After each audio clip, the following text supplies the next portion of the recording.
This video is sponsored by PureVPN. This is the OnePlus 6T, and it's probably one of the best devices we saw from 2018 as a whole, but it's not quite perfect.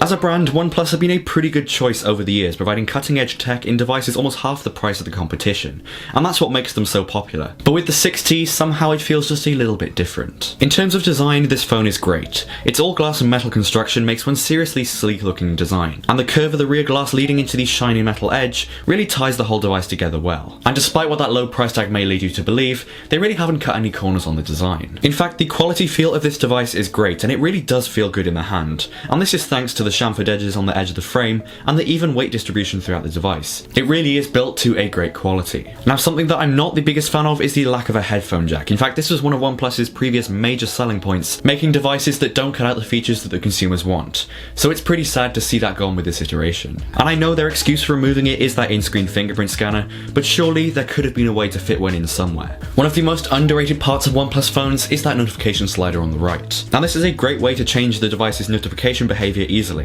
It's kind of like the iPhone one, but a lot better, and there's 3 options instead of 2. It really has all been thought out pretty well. The notch on this phone was the first in the water drop style that we ever saw, and it's much easier to get used to than a more obvious cutout like on the OnePlus 6. Also, it looks pretty damn cool. But I wish that the earpiece speaker served as a loudspeaker for stereo sound. It is something that can make a device feel much nicer when consuming content, and it kind of sucks that it wasn't part of this phone. Now, the display on this phone has me kind of split in 2 directions here. On the one hand, it's a great looking display with vivid colours, a good peak brightness and excellent viewing angles. However, the aspect ratio of 19.5 to 9 is a little bit too widescreen for my liking, and its resolution of 2340 by 1080 isn't exactly the best density for a screen of 6.41 inches. Now, it's not a bad display by any means, it's just switching to this from something like the Pixel 2 XL, which has a 1440p 6-inch display, really can highlight the difference in that display density. The 6T was the first reasonably priced phone to ship with an in-screen fingerprint scanner, and for a first generation scanner, it is definitely pretty damn good, but it's just not quite there yet. It takes about a second or even longer each time for the scanner to register your finger, which is pretty slow compared to the speeds we've been used to in the past. But it is definitely a step in the right direction, and it shows how willing OnePlus are to try and innovate and get that latest tech to you at the price of this device. Combined with OnePlus's insanely fast facial recognition, that can definitely speed up the unlock process to a point where there's not even enough time to see the lock screen, and that's great.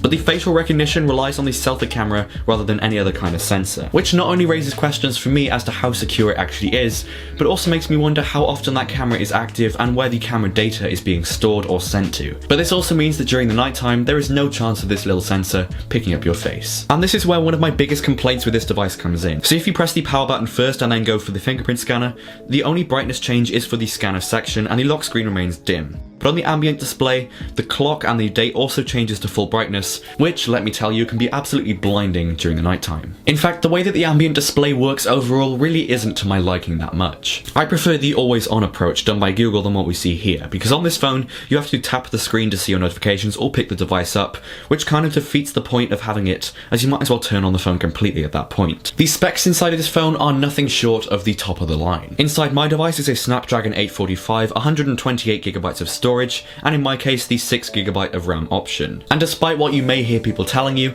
6GB of RAM has been more than enough for my personal use. Even through the most intensive use of this phone, it can handle it all without any stutters or any issues. The 8GB may be a good option for future-proofing, but I bought the 6GB variant to test the most budget-friendly version of this phone. With that top-end chipset, you're going to be getting nothing short of the best you can get. With animations even at their normal speed, it feels solid, and it hasn't ever had a moment of stutter or lag at all. Oxygen OS is by far my favourite version of Android because it has that stock feel to it, but with a little bit more customization. The customization offered through this software is actually brilliant. You've got options for accent colours, system-wide, light or dark modes, custom icon packs and setups for the home screen, and it really does give you a pretty awesome customized experience. For the most part, what OnePlus have added to stock Android is some really great stuff. There is one thing that I'm not a big fan of, and that is pocket mode. The way that it works right now is if anything at all is covering the top section of the phone, it won't allow you to get to the lock screen unless you tap a very specific pattern on the screen.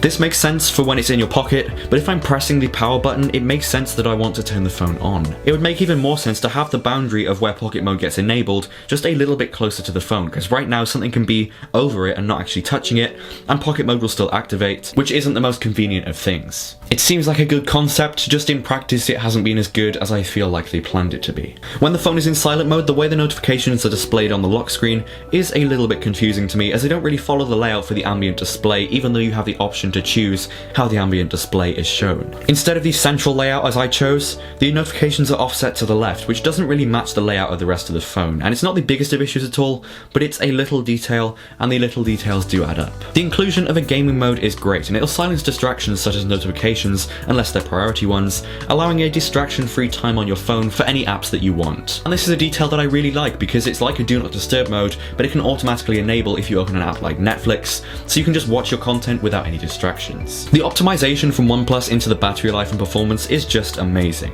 I can get over 12 hours without recharging this phone before it even touches 20%, and that's with about 4 hours of screen time.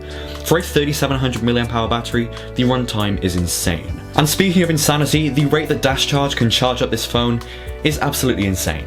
And I mean that. I don't usually charge it very often during the day, but when I do, it can go from 1 to 50% in such a short amount of time that I don't really notice it. Now, the cameras on this device aren't its strongest suit. On the rear, there's two cameras, one with a 16 megapixel sensor with OIS, and the other a 20 megapixel sensor without OIS.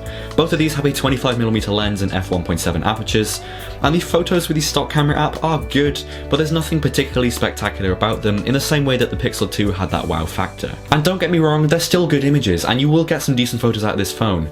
They're just not as special as the ones we see from Google's cameras. I wish that one of the cameras could have been a telephoto lens, but instead the secondary sensor serves as a black and white sensor for increasing the details in the photos, which to me sounds like a waste of good camera tech because you have the option for a 2x zoom, but that's just a digital crop. The video settings from the rear cameras are also pretty good. There's options for UHD all the way up to 60 frames a second, but the stabilization settings for each option does vary significantly, with more EIS being used for the lower resolutions, meaning the higher resolutions look a lot more shaky than I'd like, but it's definitely not the end of the world. And the selfie camera is actually really impressive considering the size of that teardrop notch. It's not going to blow you away, but for selfies, it's going to be fine. And the portrait modes for the rear and selfie cameras are actually pretty good, and they're able to blur the background of things quite far away with ease thanks to the dual camera setup on the back and the AR using the one on the front. It's not always the best looking blur, and sometimes it will mess up even the simplest of edges, but it is still good most of the time. If I'm 100% honest, I haven't taken to this phone as much as I thought I would, and it's hard to explain why. There's only a few little things to take away from the experience this phone has to offer, but it's those things that leave me a little bit unsure about this phone. It's the things like the hollow, echoey feel of the vibration motor or the occasional inconsistencies in the software. It's these things that leave me not 100% happy with this phone. But having said that, I'm really happy to see that OnePlus is pushing out updates quickly to deal with those little issues that we're sometimes facing. At face value, an Android phone can't get much better than this. For just under £500, you've got top-end specs, a brilliant battery life, good cameras, arguably better than stock Android software, and future-proof everything. Considering the price is going to drop significantly once the 7 is out, there is no reason why I can't recommend this phone to anyone. It is probably one of the greatest Android phones I've ever used, and despite its tiny little flaws, it's pretty damn near perfect.